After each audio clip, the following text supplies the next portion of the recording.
উপস্থিত আছেন। সেই জীবন বাজি রেখে যুদ্ধ করা, বীর মুক্তিযোদ্ধা এবং মুক্তিযুদ্ধের সশক্তের শক্তিধর আজকে সব কথায় দাঁড়িয়ে যে মানববন্ধন করতে হচ্ছে। আপনারা জানেন ওই ৭১-এর পরাজিত শক্তি ইন্ধনে আজকে মুক্তিযুদ্ধের কথার বিরুদ্ধে সারা দেশে আন্দোলন গড়ে তুলেছে। তারা মেধার কথা বলছে, তারা বৈষম্যের কথা বলছে। কোথায় ছিল সেই বৈষম্য যখন আমরা 2001 থেকে 2006 সাল দেখেছি মাত্র ৩০,০০০ টাকা দিয়ে সুন্দরপুরে লালমন্ত্রীর বসায় প্রাইমারির চাকরি দিয়েছে? কোথায় বৈষম্য ছিল? কোথায় কোথা ছিল 2001 থেকে 2006 সারা বাংলাদেশে 128 জন নির্বাচনী কর্মকর্তাকে নিয়োগ দিয়েছিল বিএনপি সরকার? কোথায় বৈষম্য ছিল? বন্ধুরা, আপনাদের কাছে প্রশ্ন রাখতে চাই, ওই ইসলামী ব্যাংক সহ সারা বাংলাদেশের অর্থনৈতিক প্রতিষ্ঠান গড়ে তুলেছে, সেখানে তাদের কোনো বৈষম্য নয়। মুক্তিযোদ্ধারা অর্থনৈতিকভাবে স্বাবলম্বী না, চেনা সব রাজাকারের বাড়ি আজকে বহুতল ভবন। সেই বাস্তবতায় আজকে আমরা সাতক্ষীরায় দাঁড়িয়ে আবার উচ্চারণ করে দিতে চাই।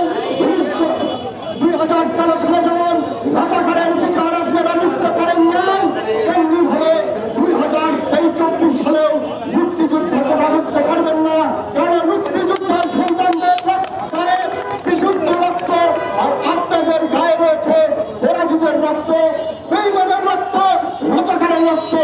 আমরা আজকের এই মানববন্ধন থেকে স্পষ্ট করে বলে দিতে চাই, আগামী দিনে যদি মুক্তিযোদ্ধা এবং মুক্তিযোদ্ধার পক্ষের শক্তি এবং বাংলাদেশকে নিয়ে কোনো কটাক্ষ করা হয়, মুক্তিযুদ্ধের চেতনা ধারণ করে আমরা আগামী দিনে রক্ত দিতে প্রস্তুত আছি। আপনাদেরকে পরাজিত করেছি, আগামী বাংলাদেশেও আপনারা পরাজিত হবেন। সুতরাং মেধাবী শিক্ষার্থীরা যারা বলছেন মেধাবীতা, তাদেরকে সতর্ক করতে চাই, বাংলাদেশের পক্ষে আসুন, মুক্তিযুদ্ধের পক্ষে আসুন, স্মার্ট বাংলাদেশের পক্ষে আসুন, প্রগতিশীলতার পক্ষে আসুন। 1975 থেকে 1996 পর্যন্ত এই 21 বছর যুদ্ধবিরোধী সরকার, রাজাকার সরকার, এরা আমাদেরকে কোঠা দেয় নাই, কোঠা বহাল রাখে নাই। তত জননেত্রী শেখ হাসিনা 1996 সালে এসে যখন দেখে যে কোঠা বিরোধীরা কোঠা যখন দেয় নাই, তখন আমরা আমাদের যে মুক্তিযোদ্ধা যারা আছে তাদের বয়সীমা পার হয়ে গেছে, তখন আমাদের সন্তানদেরকে উদ্দেশ্য করে তিনি আবার কোঠা বহাল রেখেছে। সেরকম আবার 2001 সালে এসে 2009 সাল পর্যন্ত ওনারা কোঠা বাতিল করেছে। এই দীর্ঘ 30 বছর আমরা মুক্তিযোদ্ধা বা মুক্তিযোদ্ধা সন্তানরা কোঠা পাইনি। একে তখন কিন্তু আপনারা কোনো কথা বলেননি, এখন আপনারা কথা বলতেছেন কোঠা বাতিলের জন্য। আমাদের নেত্রী যখন আমাদেরকে এই কোঠা পূর্ণ বহাল রেখলো, তখন আমরা আসে আন্দোলন করতেছি। আমরা বীর মুক্তিযোদ্ধার সন্তান, গৃহবাসী থেকে আমরা চুপচাপ আছি এটা মনে করবেন না। আমরা যদি একবার গর্জে উঠি, আপনারা কিন্তু ঠাঁই পাবেন না, বাংলায় ঠাঁই পাবেন না।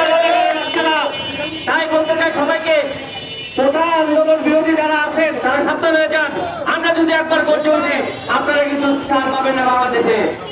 বাংলাদেশ এর মুক্তিযোদ্ধারা, এর শহীদেরা যে উদ্দেশ্য নিয়ে বাংলাদেশ স্বাধীন করেছিল, জাতির জনক বঙ্গবন্ধুর দিক নির্দেশনায় আজকে সেই কাঙ্ক্ষিত স্বাধীনতা আমরা পাই নাই। কেন পাই নাই? কিছু ভুল ত্রুটি ছিল। যেমন বঙ্গবন্ধু আমার বড় মনের মানুষ,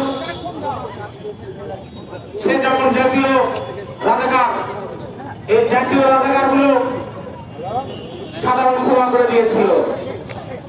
এটা ছিল একটা বঙ্গবন্ধু আমাদেরকে এই মুক্তিযোদ্ধা পরিবারকে উপহার দিয়েছে, সেটা নিয়ে এই কুচক্র মহল তারা বিভিন্ন ভাবে বিভিন্ন সময় রাজপথে বিভিন্ন শিক্ষা প্রতিষ্ঠানে অরাজকতা সৃষ্টি করেছে।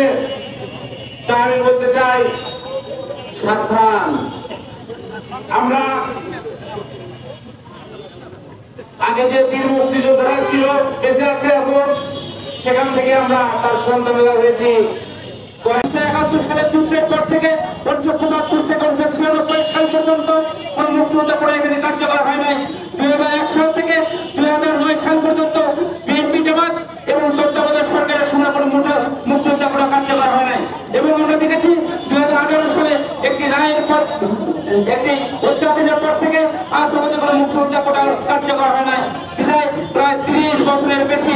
বাংলাদেশে কোনো মুক্তিযোদ্ধা প্রোগ্রাম কার্যকর হয় নাই।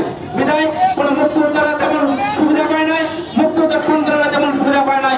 আজ আমাদের এই সাতমাথা ঐতিহাসিক চত্বর থেকে দাবি জানাতে চাই, মুক্তিযোদ্ধার সন্তান যারা যোগ্য আছে এবং মুক্তিযোদ্ধার নাতি-নাতনি যারা যোগ্য আছে, তাদের যোগ্যতার ভিত্তিতে তাদেরকে মুক্তিযোদ্ধার কোথাও বহাল রেখে তাদেরকে চাকরিতে যোগ্যতার